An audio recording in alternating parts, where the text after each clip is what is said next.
2026 but 2026ಗೆ ನಾನು ಮುಂದಕ್ಕೆ ಕಾಲಿಡ್ತೇನೆ ಹೇಳಿದ್ರೆ ನನ್ನ ಮೈಂಡಲ್ಲಿ ಇಷ್ಟೇ ಪಾಸಿಟಿವ್ ಆಗೇ ಇರುತ್ತೆ. ನಾಳೆ ಏನು ಆಗುತ್ತೆ ಅದನ್ನು ನಾನು ಅಕ್ಸೆಪ್ಟ್ ಮಾಡ್ಕೊಂಡು ಮೂವ್ ಆನ್ ಆಗುತ್ತೆ.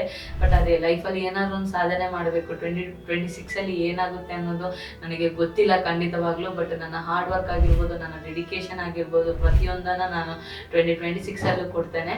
ನನ್ನ ದೇವರ ಆಶೀರ್ವಾದ ಯಾವ ರೂಟಲ್ಲಿ ನಾನು ಕರ್ಕೊಂಡು ಹೋಗ್ತೇನೆ ಆ ರೂಟಲ್ಲಿ ನಾನು ಖಂಡಿತವಾಗ್ಲೂ ಹೋಗ್ತೇನೆ. ಬಟ್ ಎಕ್ಸ್ಪೆಕ್ಟೇಷನ್ ಇಷ್ಟೇ, ಇನ್ನು 2026ಅಲ್ಲೂ ಒಳ್ಳೇದಾಗುತ್ತೆ, ಏನೋ ಒಂದು ಮಾಡ್ಲಿಕ್ಕೆ ಇದೆ ಅನ್ನೋದು.